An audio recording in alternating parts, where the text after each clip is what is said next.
ಆದರೆ ಈ ದೇವಸ್ಥಾನ ಬಂದು ದಕ್ಷಿಣಾಮೂರ್ತಿ ಶ್ರೀನಿವಾಸ. ಇಲ್ಲಿ ಏನು ಅಂತಂದರೆ ಮದುವೆ ಆಗಿಲ್ಲದವರು ಮತ್ತು ಕೇಸ್ ವಿಚಾರಗಳಲ್ಲಾಗಲಿ ರಾಜಕೀಯದಲ್ಲಿ ಎಲೆಕ್ಷನ್ ನಿಂತ್ಕೊಳ್ಳುವಾಗ ಇಲ್ಲಿ ಫಸ್ಟು ಇಲ್ಲಿ ಪಂಚಾಯತಿ ಎಲೆಕ್ಷನ್ನೇ ಆಗಲಿ ಯಾವುದೇ ಇಲ್ಲಿ ಫಸ್ಟ್ ಇಲ್ಲಿ ದೇವರನ್ನ ಅಪ್ಪನೆ ತಗೊಂಡು ಆಮೇಲೆ ಮುಂದಕ್ಕೆ ಹೋಗ್ತಾರೆ. ಆದರೆ ಇಲ್ಲಿ ಸಮಸ್ಯೆ ಜಾಸ್ತಿ ಬರೋದಂದರೆ ಮದುವೆ ಆಗಿಲ್ಲದವ್ರು ಮಾತ್ರನೇ ಇಲ್ಲಿ ಜಾಸ್ತಿ ಬರ್ತಾರೆ. ಇಲ್ಲಿ ಬಂದು ಶ್ರಾವಣ ಶನಿವಾರ ವಿಶೇಷ ಪೂಜೆಗಳಿರುತ್ತೆ, ವೈಕುಂಠ ಏಕಾದಶಿ ವಿಶೇಷ ಪೂಜೆ ಇರುತ್ತೆ, ಬ್ರಹ್ಮರಥೋತ್ಸವ ವೈಶಾಖ ಮಾಸ ಬುದ್ಧ ಪೌರ್ಣಿಮೆ ದಿವಸ 9 ದಿವಸಗಳು ಉತ್ಸವಗಳು ನಡೆಯುತ್ತೆ. ನವರಾತ್ರಿಗಳಲ್ಲಿ 9 ದಿವಸ ಅಭಿಷೇಕ ಇರುತ್ತೆ, ಉತ್ಸವ ಇರುತ್ತೆ. ಮತ್ತು ಇಲ್ಲಿ ಕಂಕಣ ಕಟ್ಟಿಸ್ಕೊಂಡು ಇಲ್ಲಿ ದೇವರನ್ನ ಅಪ್ಪನೆ ತಗೊಂಡು ಕಂಕಣ ಕಟ್ಟಿಸ್ಕೊಂಡು ಹೋದರೆ ಅವ್ರಿಗೆ ಆದಷ್ಟು ಬೇಗ 1 ತಿಂಗಳ ಒಳಗಡೆ ಮದುವೆ ಆಗತ್ತೆ ಅಂತ ಇಲ್ಲಿ ಪದ್ಧತಿ ಇದೆ. ಮೊದಲಿನಿಂದನೂ ನಡ್ಸ್ಕೊಂಡು ಬರ್ತಾ ಇದ್ದಾರೆ. ಆದ್ದರಿಂದ ಇದು ಮೊದಲು ವೈಖಾನಸ ಆಗಮನದಿಂದ ನಡೀತಾ ಇರೋದು. ಇವಾಗ 10-12 ವರ್ಷದಿಂದ ಪಾಂಚರಾತ್ರ ಆಗಮನದಿಂದ ನಡೀತಾ ಇದೆ. ಇಲ್ಲಿ ವಿಶ್ವಸೇನರಿದ್ದಾರೆ, ಮತ್ತು ಗಣಪತಿ ಇದೆ, ವಿಶ್ವಸೇನ ಗಣಪತಿ ಇದೆ, ರಾಮಾನುಜಾಚಾರ್ಯಗಳಿದ್ದಾರೆ, ದೇಶಕಾಚಾರ್ಯಗಳಿದ್ದಾರೆ. ಇಲ್ಲಿ ಬಂದು ಸಾಲಿಗ್ರಾಮ ವಿಗ್ರಹಗಳಿದೆ. ಸರ್ಪದೋಷ, ಇಲ್ಲಿ ಯಾರಿಗೆ ಸರ್ಪದೋಷ ಇದ್ರೂ ಫಸ್ಟ್ ಇಲ್ಲಿ ದೇವರ ದರ್ಶನ ಮಾಡ್ಕೊತಾರೆ. ಮತ್ತು ಸತ್ಯನಾರಾಯಣ ಸ್ವಾಮಿ ಪೂಜೆಗೆ ಇಲ್ಲಿ ಯಾವುದೇ ಊರಲ್ಲಿ ಯಾವುದೇ ವಿಶೇಷ ಇದ್ರೂ ಸತ್ಯನಾರಾಯಣ ಸ್ವಾಮಿ ಪೂಜೆ ನಡೆಸ್ತಾರೆ. ಆವಾಗ ಈ ವಿಗ್ರಹನ ಇಸ್ಕೊಂಡು ಹೋಗಿ ಪೂಜೆ ಮಾಡಿಸ್ಕೊಂಡು ಬರ್ತಾರೆ. ಮತ್ತು ಪ್ರತಿ ಶುಕ್ರವಾರ ಗುರುವಾರ ರಾಘವೇಂದ್ರ ಸ್ವಾಮಿಗೆ ಅಭಿಷೇಕ ಇರುತ್ತೆ. ಸಾಲಿಗ್ರಾಮಕ್ಕೆ ಪ್ರತಿ ಶುಕ್ರವಾರನೂ ಅಭಿಷೇಕ ಇರುತ್ತೆ. ದೇವರಿಗೆ ಪ್ರತಿನಿತ್ಯ ಜಲಾಭಿಷೇಕ ಇರುತ್ತೆ. ಬೇರೆ ತಿರುಪತಿಯಲ್ಲಿ ಎಲ್ಲ ಕಡೆನೂ ಶುಕ್ರವಾರ ಮಾತ್ರ ಅಭಿಷೇಕ ಮಾಡ್ತಾರೆ ಶ್ರೀನಿವಾಸರಿಗೆ.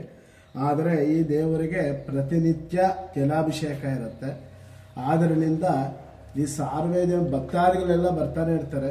ಇಲ್ಲಿರೋರು ಯಾರು ಅಷ್ಟಿಲ್ಲ, ಎಲ್ಲರೂ ಬೇರೆ ಬೇರೆ ಇದರಿಂದ ಬರ್ತಾರೆ. ಮೈಸೂರು, ಬೆಂಗಳೂರು, ಕೇರಳ, ಮತ್ತು ಚೆನ್ನೈ, ಅಮೇರಿಕಾ, ನ್ಯೂಜಿಲ್ಯಾಂಡ್ ಮತ್ತು ಆ ಕಡೆಯಿಂದ ದೇಶಗಳಿಂದ ಬರ್ತಾ ಸೆಟ್ಲ್ ಆಗಿದ್ದಾರೆ. ಅಲ್ಲಿಂದ ಇಲ್ಲಿ ಬರ್ತಾ ಇರ್ತಾರೆ, ಪ್ರತಿ ವರ್ಷನೂ ಬರ್ತಾ ಇರ್ತಾರೆ. ಇವಾಗ ನಾಳೆ ಡೆಲ್ಲಿನಿಂದ ಬರ್ತಾರೆ.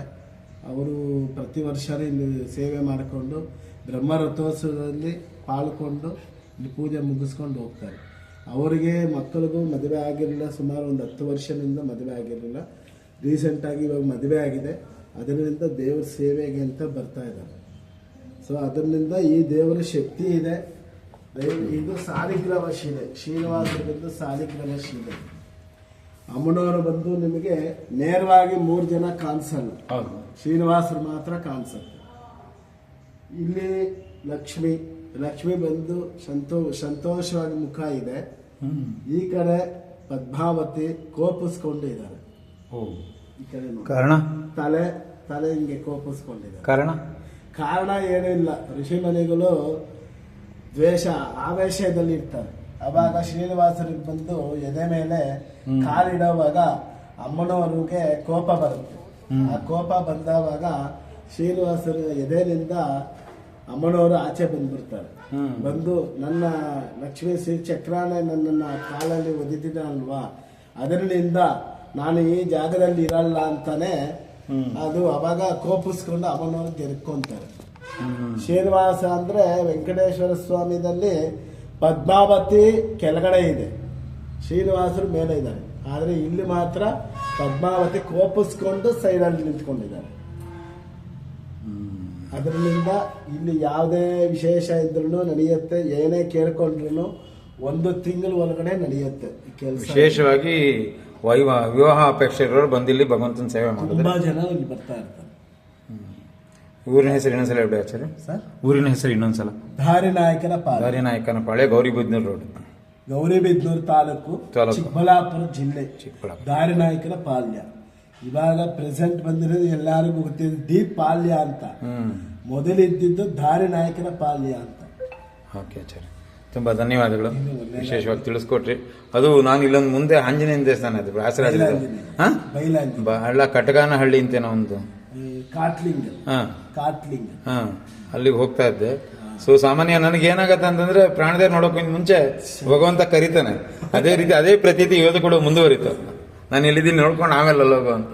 ಅಲ್ಲಿ ಇದೆ ಪ್ರಾಣದೇವರು ಅಲ್ಲಿದ್ದಾರೆ ಅಂತ